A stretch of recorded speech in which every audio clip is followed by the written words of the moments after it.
The necklace. A long time ago, one of the most pretty and charming girls was born. Her grace and beauty was so great that she was meant to live a luxurious life, wearing beautiful clothes, expensive jewelry, and residing in a big mansion. She could have easily been taken as a lady of great wealth. But it seemed that fate played a trick on her, and she was born into a poor family. They had no dowry for her. She finally married a little clerk, Loisel, in the Ministry of Education. Madame Loisel, as she came to be called, was very unhappy with her life. She believed that though she was born beautiful and clever, fate, by not making her born in a rich household and married into a richer one, had played a cruel joke.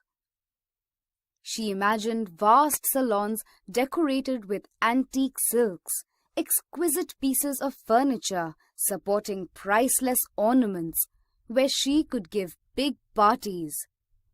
She wished to live a life that would complement her beauty. And when she and her husband sat down for dinner, while her husband exclaimed delightedly, "Aha! Broth! What could be better?" she imagined delicate meals served on silver plates.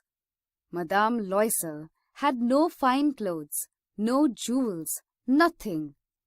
And these were the only things she loved. She had a rich friend, an old school friend, whom she refused to visit because she felt sorry for herself after meeting her own friend. One evening, her husband came home with an exultant air, holding a large envelope in his hand. "Here's something for you," he said.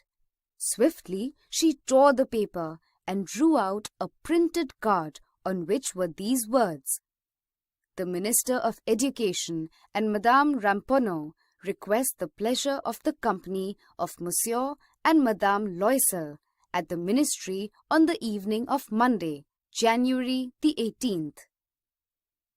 Instead of being delighted, as her husband hoped, she flung the invitation across the table, murmuring, "What do you want me to do with this?" "Why, darling, I thought you'd be pleased. You never go out, and this is a great occasion. I had tremendous trouble to get it. Everybody wants one. It's very select, and very few go to the clerks. You'll see all the really big people there." She looked at him out of furious eyes and said, "And what do you suppose I am to wear at such an affair?" He stammered, "Why, the dress you go to the theatre in. It looks very nice to me." Madame Loisel started to cry. "What's the matter with you? What's the matter with you?" he asked hesitantly. She replied, "Nothing. Only I can't go to this party as I don't have anything to wear." The husband was heartbroken. "Look here, Mathilde," he persisted.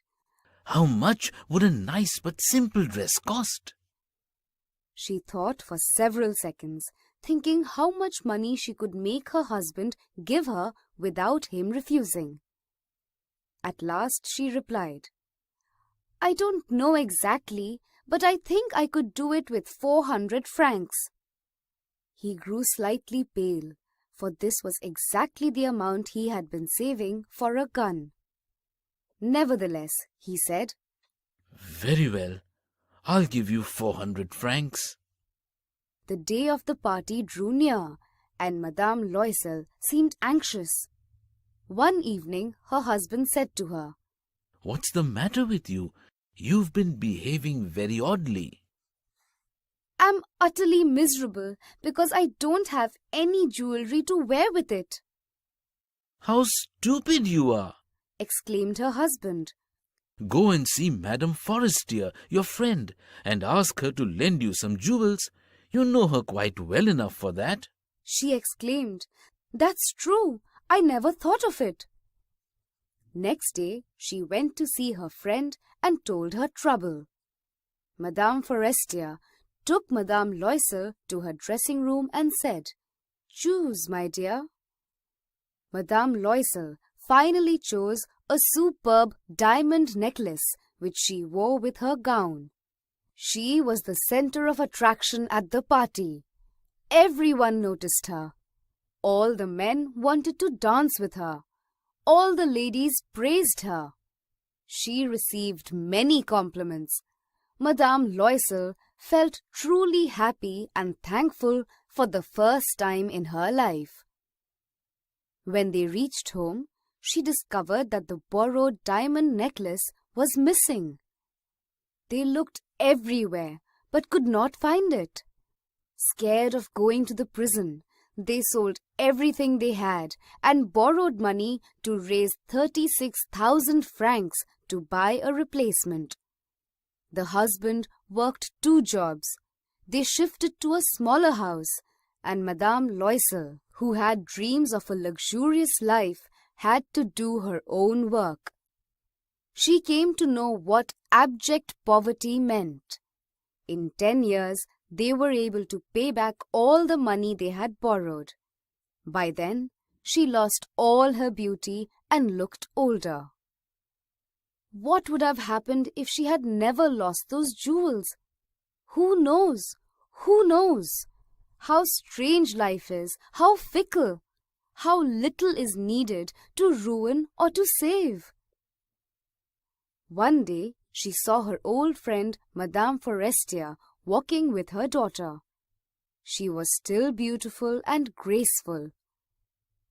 Madame Loisel decided to go and meet her friend and tell her about what happened.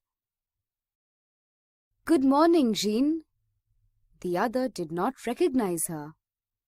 "I am Mathilde Loisel." "Oh, my poor Mathilde, how you have changed." "Yes, I've had some hard times since I saw you last, and many sorrows, and all on your account." "On my account? How was that?" "You remember the diamond necklace you lent me for the ball at the ministry?" "Yes, well?" "Well, I lost it."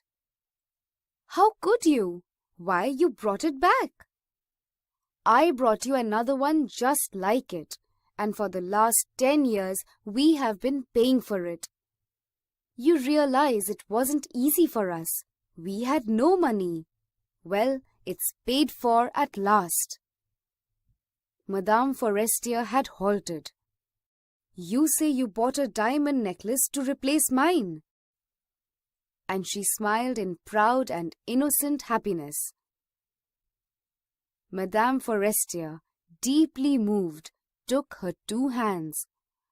"Oh, my poor Mathilde! But mine was an imitation. It was worth at the very most 500 francs.